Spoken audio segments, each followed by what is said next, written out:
꿈을 꾸게 하시는 성령님, 이런 주제로 은혜를 나누고자 합니다. 사람은 며칠간 밥을 먹지 않아도 살 수 있고 또 며칠 동안 잠을 자지 않아도 살 수가 있지만 사람에게 꿈과 희망이 사라지면 사람은 살아갈 수가 없습니다. 엄청난 재난과 대형 사고를 당한 사람을 마지막까지 버티게 하는 힘은 바로 꿈과 희망에서 나오는 것입니다. 오늘 본문 28절에 보면 우리에게 꿈과 희망을 주시는 성령님을 소개하고 계십니다. 그 후에 내가 내 영을 만민에게 부어주리니 너희 자녀들이 장래일을 말할 것이며 너희 늙은이는 꿈을 꾸며 너희 젊은이는 이상을 볼 것이며.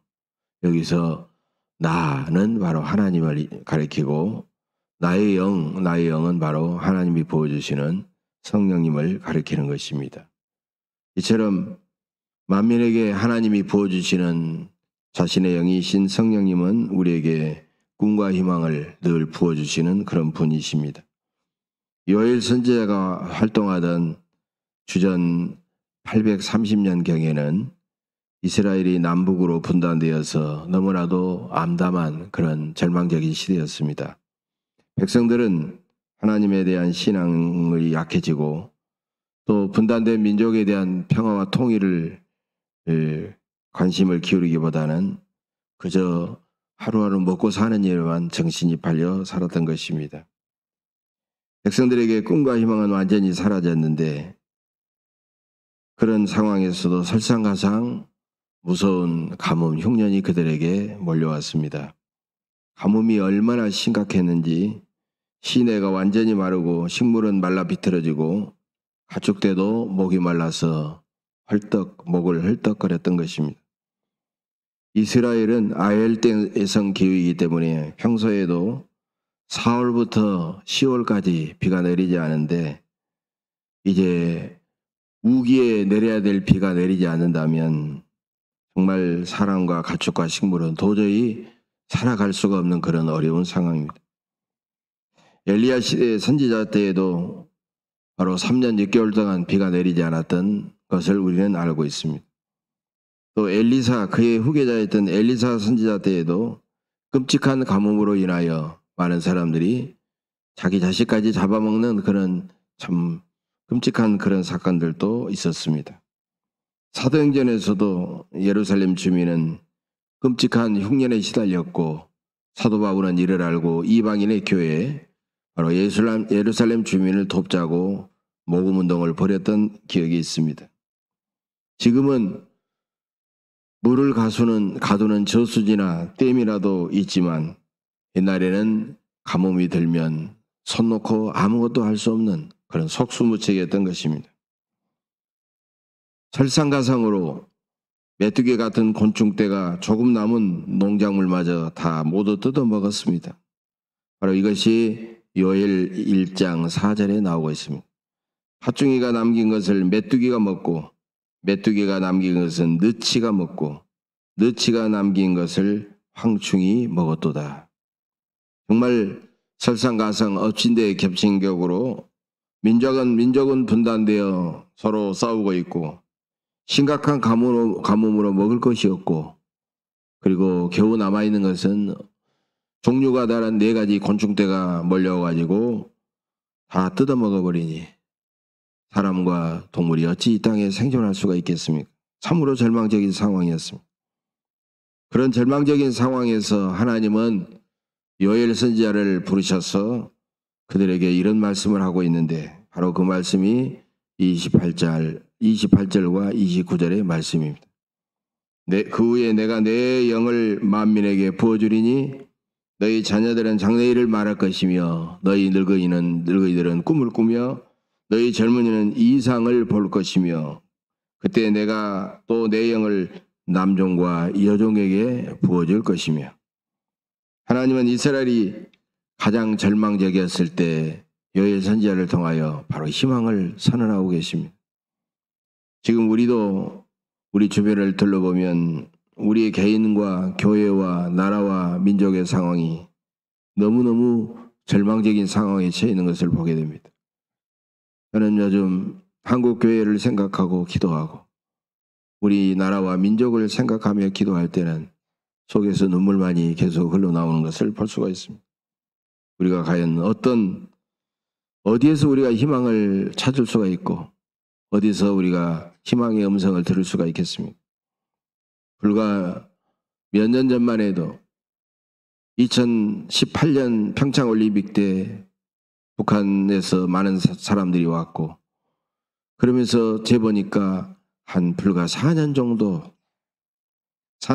해도 남북한 정상이 만나고 대화도 나누었습니다. 지금은 아예 서로 전화를 해도 전화도 받지 않습니다. 만날 기미는 전혀 없습니다. 오히려 서로 비난하고 미사일을 쏘아대고 긴장 상태는 더 심각해지고 남북한 관계는 훨씬 더 악화되었습니다. 국내외 정치의 상황도 여야가 극한 대립과 갈등에 시달리고 있습니다. 많은 사람들이 물난리로 고통을 겪고 있으나 그들은 서로의 정쟁과 싸움에만 정신이 없습니다. 경제 지표도 수출의 급격한 저하로 인하여 심각한 적자 현상이 갈수록 폭이 벌어지고 있고 고물가와 실업률과 청년층 세대의 취업난이 매우 절망적입니다. 외교와 교육과 의료와 문화와 환경과 심각한 출산율과 사회 범죄율은 참으로 너무나도 우리 사회에 정말 절망적인 그런 상황을 보여주고 있는 것입니다. 이렇게 절망적인 상황이지만 오늘 우리는 요엘 선지자가 하나님께서 요엘 선지자를 통하여 들려주시는 하나님의 말씀을 하나님의 희망의 음성으로 직접 들어야 할 것입니다. 그 후에 내가 내 영을 만민에게 부어주리니 너희 자녀들이 장래일을 말할 것이며 너희 늙은이는 꿈을 꾸며 너희 젊은이는 이상을 볼 것이며 그때 내가 내 영을 남종과 여종에게 부어줄 것이다. 우리는 이 말씀을 오늘 이 시대를 향한 하나님의 위로와 희망의 음성으로 드려야 될 것입니다. 내가 너희에게 내 영을 부어줄 것이다. 너희는 꿈과 희망을 다시 회복할 것이다. 절망적인 지금 성령 하나님은 우리에게 위로와 희망을 들려주신다는 것입니다. 성령님은 우리에게 어떤 희망을 주실까요? 내가 내 영을 만민에게 부어주리니 너희 자녀들이 장래의 일을 말할 것이다 라고 했어요. 성령님은 우리에게 장래의 일을 말하게 하심으로써 우리에게 희망을 품게 하신다는 것입니다. 여러분, 장래일은 뭡니까? 장래일은 아직 일어나지 않은 미래의 일들입니다. 성령님은 단순히 우리에게 과거의 일을 과거가 이랬지 저랬지 좋았지 나빴지 하고 과거의 일을 쉽게 말하지 않게 하십니다. 성령님은 우리에게 현재의 일만 들먹이며 현재의 일만 생각하지 않게 하십니다. 물론 과거가 있어야 현재도 있고 현재가 미래로 나아가지만 그러나 과거의 일은 좋든지 싫든지 다 이미 지나가 버렸습니다. 현재 일은 과거의 연장성산에 놓여 있지만은 우리가 현재에 그렇다고 해서 현재 일을 우리 뜻대로 바꿀 수는 없는 것입니다. 과거 일은 우리에게 미래를 보지 않고 과거에만 한없이 머무르게 만들어 버립니다. 사람들마다 축적된 그런 과거의 일이 뇌 속에 가득가득 들어 있습니다. 사람의 뇌 속에는 140억 개의 신경세포가 서로 연결되어 있고 그 세포들마다 뉴런이라는 것을 통해서 서로 긴밀하게 연결되면서 과거의 모든 일들을 저장하고 있는 것입니다. 이것이 좀 느슨해지고 그렇게 되면 이제 망각증이 생기고 완전히 헐거워지면 치매로 가게 되지만 어쨌든 이런 일들이 과거의 일들이 뇌 속에 저장되어 있는 것입니다. 사람이 기억하는 그런 활동은 모태 안에 6개월 정도 된 태아 때부터 먼저 시작된다고 합니다. 그래서 태아 때 들려진 음악, 6개월 되고 7개월 때 들려던 음악을 나중에 태어나서 다른 음악을 들릴 때는 별로 반응이 없는데 그 음악을 들려주면 격렬하게 반응을 기울인다는 거예요. 바로 그것이 생생하게 증거되어 있습니다. 6개월 때부터 태아 뱃속에서 6개월 때부터 기억을 저장한다면 평생 동안은 얼마나 많은 기억들을 저장하겠습니까? 그 기억들 중에는 좋은 기억만 있는 것이 아닙니다. 아픈 기억, 슬픈 기억, 쓰라린 배신의 기억, 실패하고 낙담한 그런 나쁜 기억들도 들어있을 것입니다. 의외로 많은 사람들이 좋은 기억을 망각해버리고, 아름다웠던 좋은 기억을 망각해버리고 나쁜 기억에 붙잡혀 살아가 버립니다. 그래서 과거 자체는 문제가 아닙니다.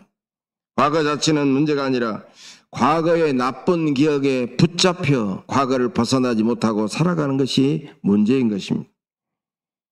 그것은 사람의 생각을 장악한 마귀가 그 배후에서 생각을 끊임없이 지배하고 장악함으로써 그 사람을 지배하고 있기 때문입니다. 여러분, 12제자 중에, 예수님의 12제자 중에 가룟 유다는 예수님을 배신했고, 예수님의 수제자라고 하는 베드로는 예수님을 3번이나 부인을 했습니다. 그런데 가룟 유다는 끔찍하게 마침내 자살을 해버렸지만, 베드로는 그 후에 예루살렘 교회의 기둥 같은 일꾼이 되었습니다. 여러분, 똑같이 배신하고 부인했는데 어떻게 해서 이렇게 엄청난 차이가 생겼을까요? 두 사람의 가장 큰 차이점은 무엇일까요? 가룟 유다는 스승인 예수를 팔았다는 과거의 죄책감에 붙잡혀서 헤어나오지 못하고 결국 자살했지만, 베드로는 예수님을 부인한 과거의 잘못을 예수님께 부인받고 그 나쁜 기억에서 벗어나서 완전히 새롭게 살아갔던 것입니다. 가룟 유다가 죽은 것은 바로 예수님을 배신한 과거의 죄책감 때문이고, 그 배후에는 그 죄책감을 이용해서 가룟 유다를 자살로 몰아갔던 저 마귀가 있었던 것입니다. 십자가에서 못받는 자들을 용서하신 예수님은 3년 동안이나 함께한 제자의 잘못을 회개하면 용서하지 못하실까요? 얼마든지 용서하실 수가 있습니다. 가룟 유다는 스스로 자살한 것이 아니라 그 죄책감과 회개하지 않는 고집스러운 교만 때문에 그는 마침내 죽게 된 것입니다. 오순절 성령 강림 사건에서 베드로와 가룟 유다의 운명이 극명하게 엇갈렸습니다. 베드로는 성령을 받기 전까지는 베드로도 완전히 기가 죽고 살았지만은 성령을 받고 나서는 완전히 새롭게 변화되었습니다. 베드로는 과거를 돌아보거나 과거를 붙잡히지 않았습니다. 그리고 오직 자기 앞에 펼쳐진 장래일만을 바라봤던 것입니다. 여러분, 사도행전 2장에 나오는 베드로의 설교를 보면은요, 예수님을 부인했던 과거의 실패나 죄책감은 전혀 찾아볼 수가 없습니다. 베드로는 예수님께 완전히 용서를 받았습니다. 용서는 과거로부터의 해방입니다. 예수를 믿으면 원죄와 자신이 지었던 과거의 죄를 용서받고 과거에서 벗어나 미래의 사람이 되는 것입니다. 그 일은 성령 하나님께서 하십니다. 성령 하나님은 장래의 일을 말씀하시는 영이기 때문입니다. 성령께서 베드로에게 임하자 예수님을 부인했던 과거의 잘못을 바라보던 자기의 눈은 자기를 용서하시고 자기를 축복하시는 예수님을 바라보았던 것입니다. 자기의 성공과 자기의 영광을 바라보던 눈은 하나님이 자기에게 주신 사명과 영광을 바라보던 눈으로 변했습니다. 가룟 유다도 예수님을 믿고 오순절 때까지 아마 그가 기다렸다고 하면은 그는 마침내 성령을 받았을 것이며 100%로 죽지 않았을 것입니다. 성령을 받으면 과거에서 벗어나 미래를 향하여 과감하게 나아갑니다.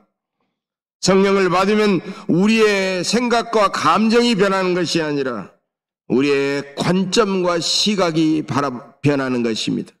무엇을 바라보는 관점과 시각이 달라지는 것입니다. 과거의 나를 보고 탄식하고 과거에 저 사람이 저질렀던 나쁜 일을 보고 끊임없이 비난하고 정죄하던 너는 자기 자신과 다른 사람들의 크게 변화된 미래의 모습을 바라보고 그는 기뻐하고 크게 황홀해할 것입니다. 미국의 명문 스탠포드 대학교의 연구소에서 사람들은 어떤 근거에 따라 행동하는가라는 그런 조사를 했습니다. 그래서 사람들의 10%는 귀로 듣고 배우는 것에 따라 행동을 했습니다. 사람들의 겨우 1%는 자기가 느끼고 배우는 것에 따라 행동을 했습니다. 그런데 무려 89%의 사람들은 자기가 늘 보고 배우는 대로 행동을 했다고 하는 것입니다.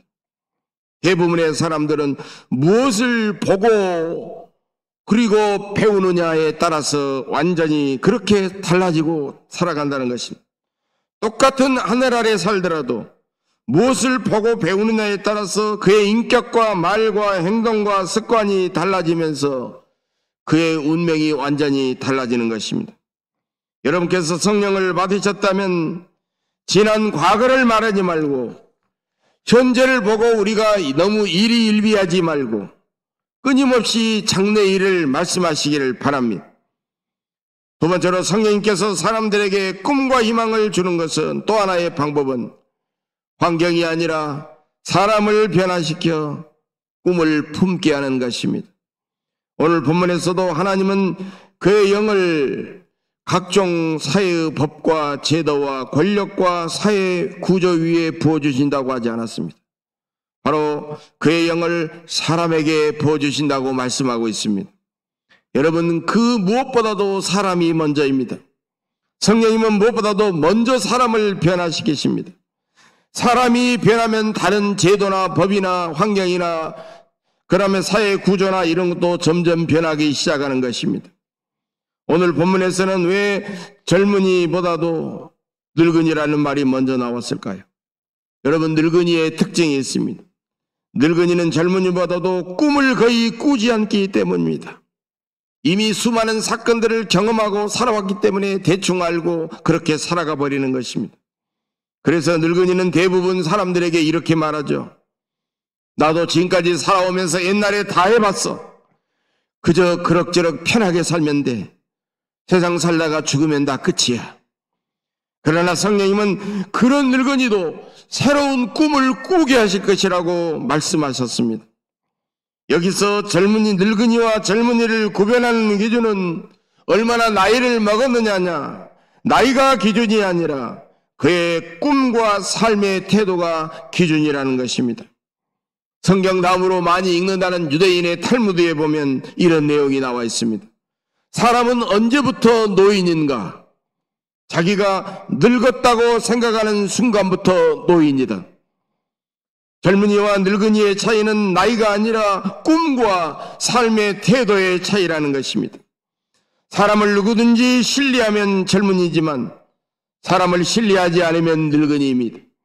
새로운 아이디어를 개발하고 열심히 활동하면 젊은이지만 그저 옛날의 사고방식에 매여서 고집하며 살아가면 늙은이인 것입니다.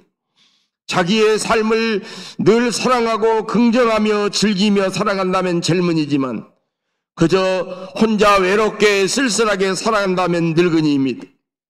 이처럼 젊은이와 늙은이의 차이는 나이가 아니라 그의 꿈과 삶의 태도의 차이라는 것입니다. 여러분, 우리 주변을 보면은 무조건 안 된다, 못한다, 어렵다, 힘들다, 늘 이렇게 부정적인 말을 쏟아내는 사람이 있습니다. 실제로 그 사람에게는 되는 일이 하나도 없습니다. 그러나 할 수 있다, 된다, 얼마든지 가능하다, 이렇게 긍정적인 말을 하는 사람은 참으로 힘들고 어려운 환경 같은 곳에서도 놀라운 기적을 이루어내는 것입니다. 긍정적인 생각과 말은 바로 성령님께서 주시는 것입니다. 성경과 역사를 보면 부정적인 생각과 말을 긍정적인 생각과 말로 바꾸어 행동하는 사람만이 새롭고 놀라운 역사를 창조하는 것을 볼 수가 있습니다. 우리가 꾸는 최고의 꿈과 희망은 우리가 낳고 우리가 기른 우리의 자녀 손들이 날마다 잘되고 우리의 조국이 더욱 번영하고 우리의 민족이 마침내 평화 통일이 되고 땅끝까지 생명의 복음이 전파되고 모든 피조물들이 회복되어서 하나님을 찬양하고 인간들과 함께 춤을 추는 그런 위대한 꿈입니다. 또 에녹과 노아처럼 이 세상에서 생명이 있는 동안 마지막 순간까지 늘 하나님과 동행하며 살아가다가 하나님께서 부르시면 기다렸다는 듯이 천국에서 영원히 함께 사는 그런 꿈입니다. 여러분, 이런 꿈을 버리지 않고 끝까지 살아가시기를 간절히 바랍니다. 세 번째로 성령님께서 주시는 또 다른 꿈은 젊은이가 보는 이상입니다. 이 이상은 하나님이 보여주시는 미래의 세계입니다. 성경학자 브라운은 이런 말을 했습니다. 이상은 현재의 문제 속에서 미래의 해답을 푸는 하나님의 위대한 능력이다 그랬습니다. 이상은 현재의 어려운 문제 속에서 미래의 해답을 풀어내는 하나님의 위대한 능력이다. 여러분, 마태복음 28장 19절을 보면 예수님은 부활하신 다음에 하늘로 승천하시면서 부활하신 당신을 바라보고 있는 수많은 무리들에게 그리고 제자들에게 너희는 가서 모든 민족을 제자로 삼으라. 그리고 그들에게 세례를 주고 내가 가르친 것을 지키게 하라 라고 말씀하셨습니다. 예수님은 아직도 유대 땅도 전도하지 못한 11명과 수많은 무리들에게 너희는 모든 민족을 제자를 삼으라고 하는 놀라운 이상을 그들에게 부여해 주셨습니다. 바로 이것이 이상입니다. 우리는 현재의 문제에서 미래의 해답을 풀어내는 능력을 하나님께 받은 이상의 사람들이라는 거예요. 여러분, 여기서 말하는 이상은 영어로 비전이라는 거예요. 비전스입니다. 비전스. 그것은 환상으로 번역되기도 하고, 이 말은 너무 귀중한 말이기 때문에 그냥 번역하지 않고 비전으로 번역되는 것입니다. 비전으로 사용하는 것입니다. 비전은 자기가 보는 비전이 아닙니다. 하나님께서 그의 눈에 보도록 보여주시는 비전입니다. 그래서 비전은 자기가 보는 것만을 보고 꿈을 꾸는 야망이 아닙니다. 야망은 자기의 꿈을 이루는 것이고, 참된 이상은 하나님이 보여주시는 그 비전을 내가 이루어가는 것입니다. 그래서 이상을 가진 사람은 실패를 두려워하지 않습니다. 위대한 스포츠 스타나 예술가들과 수많은 인물들은 많은 실패와 많은 장애물과 많은 고난에 있었지만 그들은 조금도 두려워하지 않고 다시 끊임없이 도전하여 마침내 위대한 미래를 그들은 이상으로 창조했던 것입니다. 성령님은 우리에게 실패와 고난을 두려워하지 않는 믿음과 용기와 능력과 지혜를 우리에게 부어주십니다. 예수님의 십자가는 모든 실패와 고난의 두려움에 맞서 승리한 위대한 희망의 사건입니다. 예수님은 십자가에서 승리하셨기 때문에 예수님을 믿는 사람들은 반드시 승리한다는 희망을 성령님께서 우리에게 보증해 주시는 것입니다. 십자가를 진실로 믿는 사람은 실패와 고난을 두려워하지 않습니다. 예수님은 십자가에서 실패와 고난과 죽음까지도 예수님은 패배시키신 것입니다. 그러므로 우리도 성령님 안에서 항상 실패와 고난과 죽음의 위협도 우리는 능히 패배시키면서 살아가야 합니다. 성령님은 우리의 삶의 유일한 희망이요 최후 승리의 그런 능력이기 때문입니다.